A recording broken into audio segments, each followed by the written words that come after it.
Merci de nous recevoir chez vous. Bonjour, fidèles téléspectateurs des Arc-en-Ciel Télévision. Toujours un réel plaisir de vous savoir nombreux et si nombreux en train de regarder tous nos programmes et spécialement ces magazines qui reçoivent pour aujourd'hui Monsieur Dieudonné Ramazani, salésien de Don Bosco. Bienvenue à cette émission. Bonjour et merci d'accepter notre invitation. Merci beaucoup. Bonjour Marcus. Bonjour aussi à ceux-là qui nous regardent. Alors, votre livre « Quelle pédagogie en Afrique pour nos écoles en post-modernité » fait l'objet de cette émission. Question de nous permettre, avec les téléspectateurs de cette émission, d'aller comprendre justement c'est quoi la richesse que vous nous réservez, qu'est-ce que vous voulez aborder dans ces livres. Quelle pédagogie en Afrique pour nos écoles en post-modernité. Et déjà, lorsque j'étais en train de parcourir l'ouvrage, une question me revient en tête.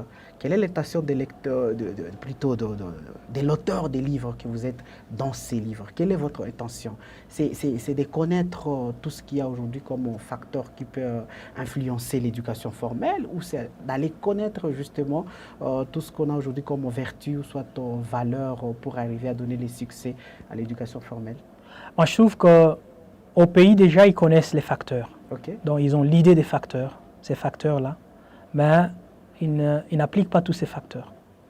Alors, mon souci, c'est de rappeler, de rappeler aux enseignants qu'il y a à appliquer ces facteurs-là pour l'amour de la pédagogie. Ça, c'est un. De deux, les messages directs maintenant de ces livres, c'est l'expansion du système préventif de Jean Bosco, le pédagogue italien Jean Bosco. Il a créé le système préventif pour empêcher l'élève à être fouetté, chicoté, ridiculisé par l'enseignant. Si vous vous souvenez, nous venons de bases difficiles. Okay? On a grandi dans des écoles des situations dans lesquelles on peinait beaucoup. Nous avions, des malipis yapopo à l'école. Donc, chauve-souris en français, c'est bien comme ça, les autres vont aller comprendre. Avec ça, tête en bas et puis les pieds en haut. Avec ça, si tu échoues à conjuguer seulement le verbe être, la maîtresse ou bien ton maître là te punissait comme si Dieu n'existait pas. Ouais, tout à fait. Alors qu'en pédagogie, c'est prohibé. On ne peut pas corriger l'erreur intellectuelle avec les fouets. Ouais. On doit corriger l'erreur intellectuelle avec une punition qui corrobore. Par exemple, quelqu'un qui ne sait pas conjuguer, qui ne sait pas dire, au lieu de dire il dit les. Vous voyez? Alors, au lieu de fouetter, il faut lui dire. On ne dit pas ça comme ça. On dit de cette manière ici. Ouais. Ça, c'est dans la pédagogie préventive de Don Bosco. À part ça, il y a un élément très, très nouveau là-bas, développé par Jean-Marie Petit-Clair, qui a écrit les 12 mots en pédagogie de Don Bosco, qui parlent des 3 R. Le rêve, le rôle et les règles dans la pédagogie. Pourquoi? Parce que la pédagogie a déjà changé, déjà depuis longtemps, le focus. Ce n'est plus le maître qui est au centre de l'intérêt, c'est l'élève maintenant. Maintenant, quand c'est l'élève, que fait le maître? Le maître est là, en train d'aider l'élève à rêver, à savoir rêver, lui rappeler son rôle dans la société. Et puis après, lui faciliter la tâche de respecter ou de tracer les règles dans ce qu'il pense devenir dans la vie. Alors, vous nous parlez dans ce livre « Quelle pédagogie en Afrique pour nos écoles en post-modernité » de ce que vous appelez l'héritage des colons, c'est-à-dire les colonisateurs sur les colonisés. C'est dire que, selon vous, l'homme occidental a laissé en Afrique ce qu'on peut appeler aujourd'hui la structure infrastructurelle. Et l'Africain s'est contenté de ça, ignorant que ce dont il a besoin aujourd'hui, c'est la structure relationnelle. Et c'est ça justement cette pédagogie qu'il faut pour nos écoles en Afrique. C'est ce qui manque. En tout cas, tu as bien parcouru ce livre. J'aime beaucoup. C'est-à-dire que les Blancs ont laissé chez nous, ils nous ont laissé les écoles. Ici, il y a les écoles belges, je ne sais pas, Tendele, ici, je ne sais pas quoi. Il y a des écoles que les Blancs nous ont laissées. Presque partout. Ce sont des structures. Infrastructurelles, tout simplement. Tu vois? Maintenant, qu'est-ce qui manque? Quand vous y entrez normalement, dans des écoles pareilles, je n'ai pas dit cette école-là, mais quand vous entrez dans nos écoles, Il manque aussi les sens humains. C'est-à-dire, un enseignant n'est pas seulement enseignant professionnel, c'est aussi un vocationnel. Vous voyez? C'est-à-dire, il doit aimer son travail.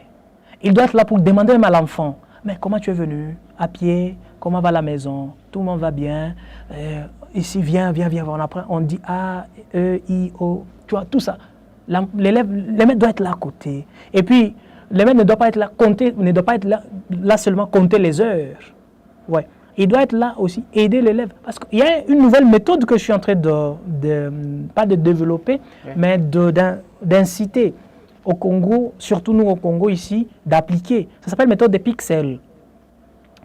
Ici, chez nous, nous avons un mauvais système dans le sens d'apprentissage, parce que l'élève vient ici à 7 h du matin à l'école et quitte à midi. Dans les autres pays, là, les élèves vont là-bas à 7 h et quittent à 17 h. Ouais, ils apprennent, ils sont là. Ils se familiarisent avec l'école, avec les autres. Ça devient une école famille. Mais ici, chez nous, l'élève vient à 7 et rentre à la maison à midi. Alors, il y a beaucoup de choses qui l'échappent. Pourquoi? Parce que si on commence par la langue, on y va avec les autres caractéristiques, entre autres l'affection de l'école. Il a peu d'affection à l'école. Ouais. Alors, nous devons avoir cette appropriation. Mais Pixel, maintenant, c'est une méthode qui facilite à récupérer les élèves, l'élan dans l'apprentissage. Ouais. Ces élèves-là, cette méthode-là, c'est les maîtres qui l'appliquent. C'est-à-dire, le maître doit cibler, il doit déjà voir dans sa classe. Ouais. Ce n'est pas une classe de 48 élèves, non, je parle de classe de 25 élèves. Parce que normalement, un maître ne doit pas avoir une classe qui dépasse 28 élèves dans la salle de classe. Ouais.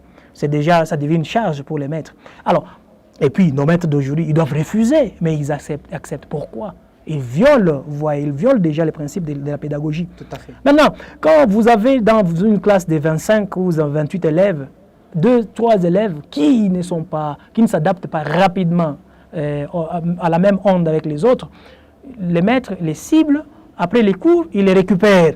Ils les mettent en groupe, ils leur donnent le temps de discuter ensemble, les cours là qui ne comprennent pas.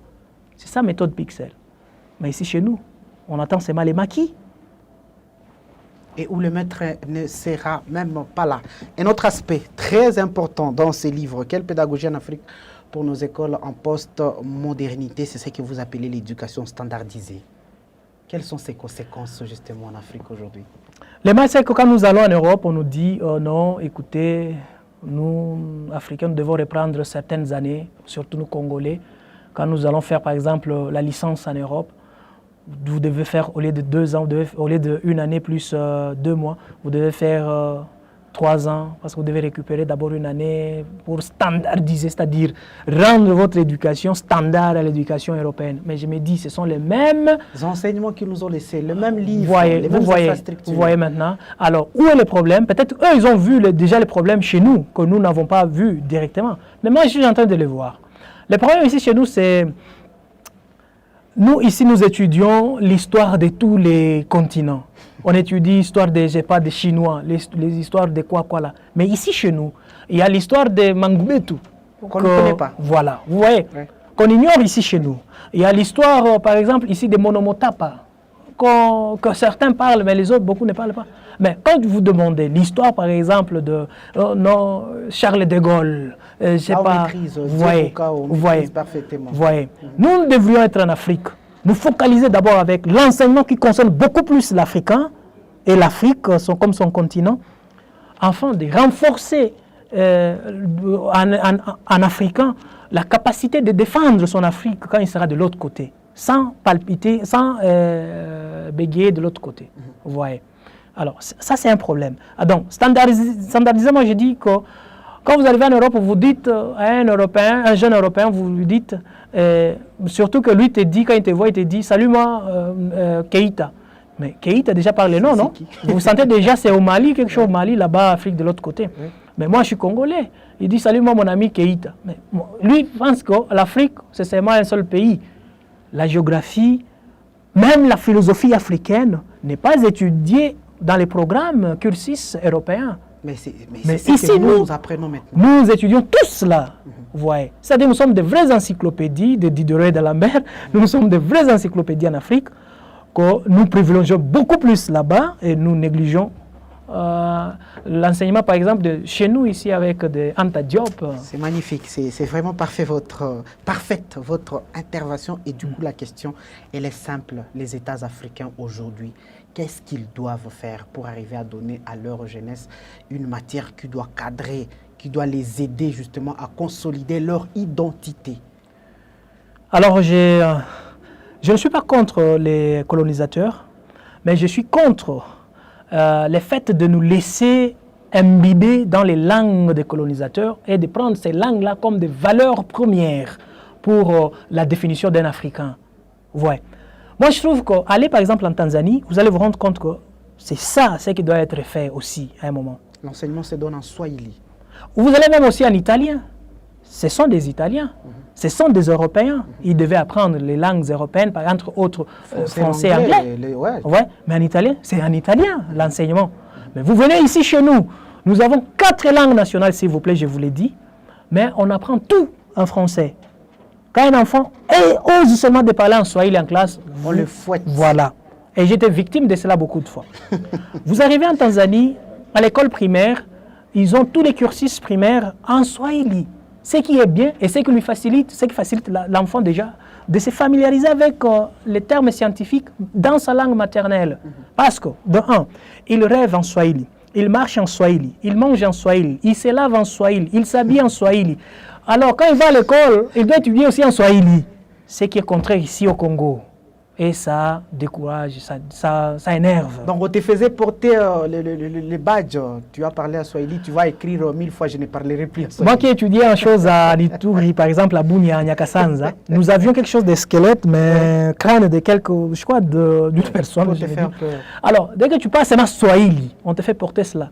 Et puis, ça, quand ça dort chez toi, tu dois demain venir avec 50 francs.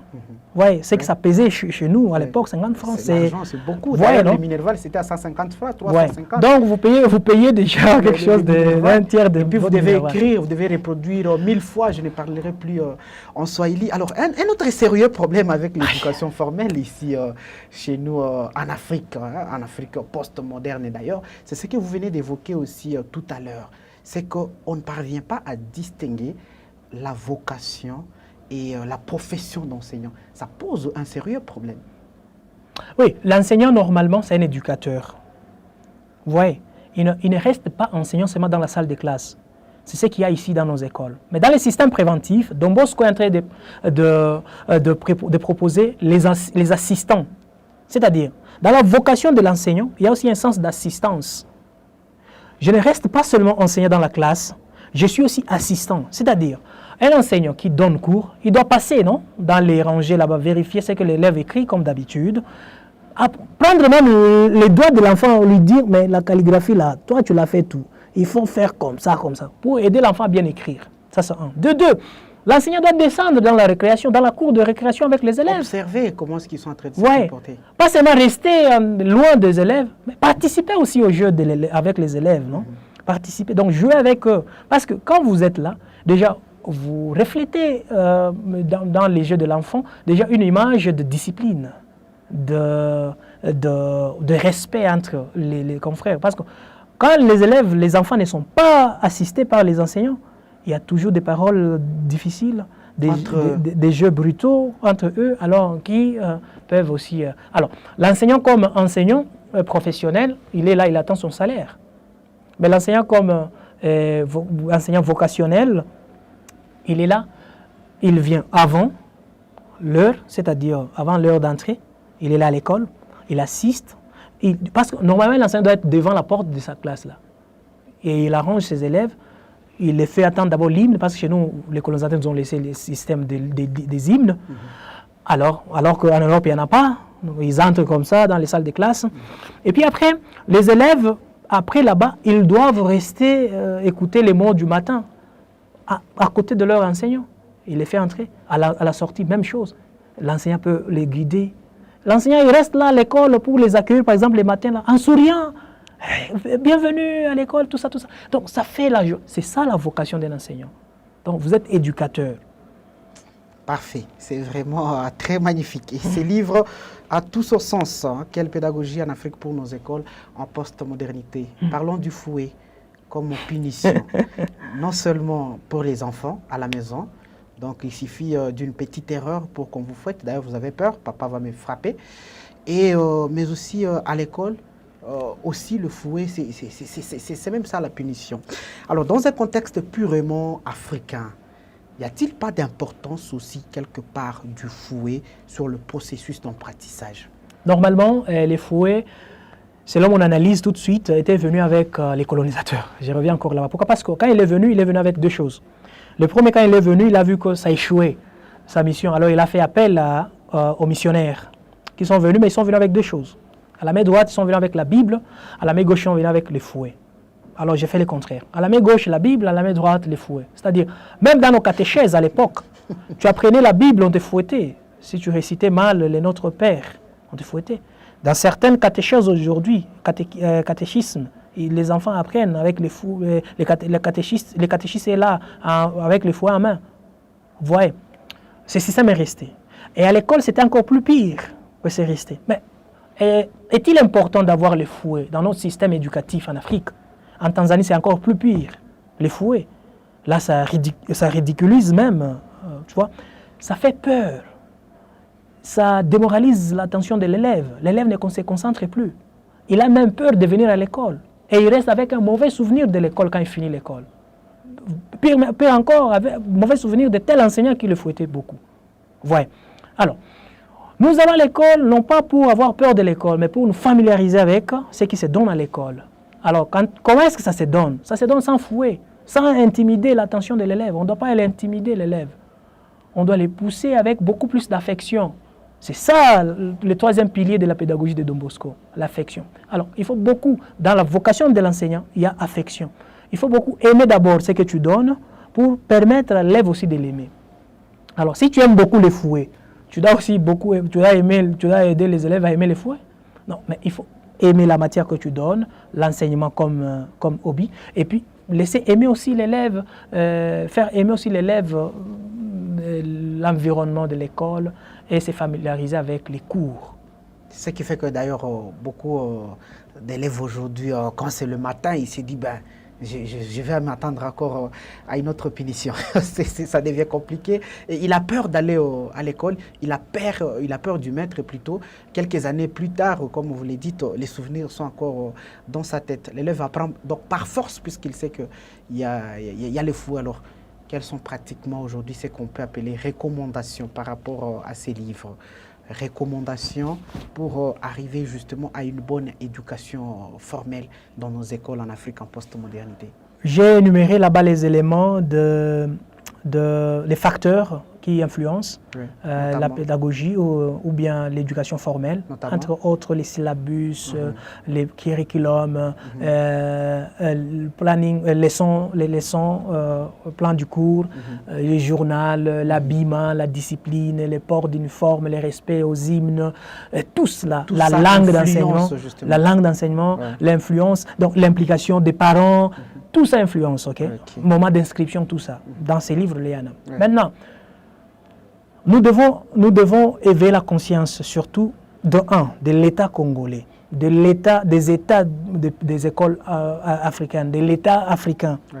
Surtout, au moment déjà des inscriptions, ou bien au moment déjà un promoteur vient, il te dit, je vais ouvrir une école, un complexe scolaire. S'il vous plaît, chers États, chers gouvernants et gouvernées, tenez compte d'abord de l'espace que vous donnez à ces promoteurs. Cet espace doit avoir un terrain sur lequel l'élève doit avoir gymnastique. C'est très important dans la vie de l'élève, dans le développement de l'élève. Ça, c'est un. De deux, vous voyez comment on est beaucoup plus coincé dans nos écoles. Il y a des go ici, deux go. Même jour, il y a go avant midi, après-midi. Non, moi j'aimerais qu'il y ait un seul go avant midi qui prend jusqu'à 17h. Comme ça, l'élève se familiarise. Et puis nos écoles ici, nous n'avons pas de bibliothèque dans nos écoles. C'est pitoyable, on n'a pas de bibliothèque dans nos écoles. On n'a même pas de salles où il faut mettre certains matériels didactiques pour faciliter aux enseignants de rendre disponible le matériel didactique dans la salle de classe. Parce que chaque leçon a droit de matériel didactique. Vous voyez. Et puis, à part ça, il y a aussi un système que je suis en train de dire, de multiplier la disponibilité de surveillants à l'école. Parce qu'il faut éliminer les fouets en Afrique. L'Africain ne doit pas être dressé avec les fouets. Ça, il faut enlever dans notre tête. Je sais que certains enseignants se disent non, sans fouet, l'Africain ne doit pas être éduqué. L'Africain ne doit pas être éduqué avec les fouets à main.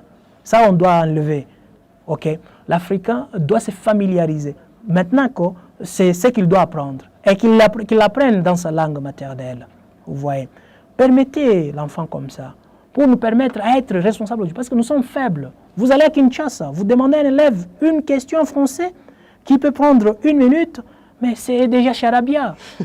Tout est déjà, tout est faux déjà. Et puis, un élève qui ne te parle pas français, tu lui donnes cours en français, il finit 6e année secondaire. Quand est-ce qu'il va t'expliquer, par exemple, la formule d'intégrale en français, ou soit la fermentation? Tout son temps, il passe à parler lingala. Ouais. Alors, si vous trouvez qu'à la maison, il a tout le temps un lingala, et partout il dort en lingala, il fait quoi en lingala? Enseignez-lui les cours, tous les cours en lingala alors. Le gouvernement doit revoir cela. Surtout en Afrique, nous devons revoir cela. On ne rejette pas la langue du colonisateur, on doit la garder, mais on doit beaucoup plus donner cours dans nos langues ici locales pour permettre à nos élèves africains d'être beaucoup plus performants parce que nous sommes faibles en expliquant les concepts scientifiques. Alors, ces recommandations tiennent lieu pour le gouvernement avec ces livres dont les recherches se sont étendues, je pense, sur Tanzanie, mais aussi en Tunisie. Et pour les enseignants, c'est clair.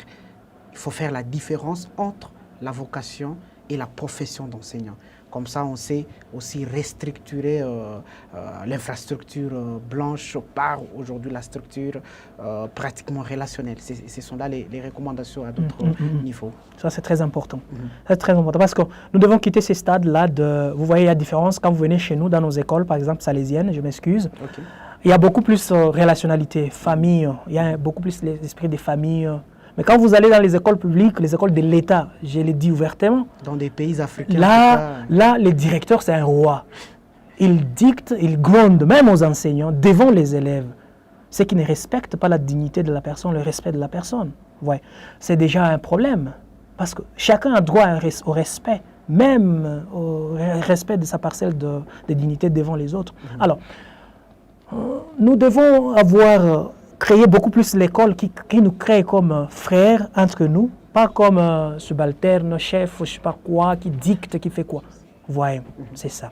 Alors, c'est parfait, révérend. Dieudonné Ramazani Lukundula, salésien de Don Bosco. Le livre, il est magnifique. Je crois que...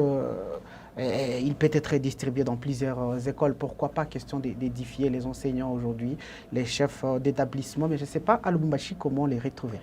Alors moi, j'ai déjà fait ma part. Les livres sont publiés. Celui qui les sent intéressants, il peut toujours investir dessus pour polycopier ou multiplier en beaucoup de copies, c'est-à-dire commander à la maison d'édition et puis les publier, les donner aux écoles. Ce serait important d'avoir ces livres aux écoles. Mais les livres sont déjà disponibles sur Édition Calure, ici, chez nous.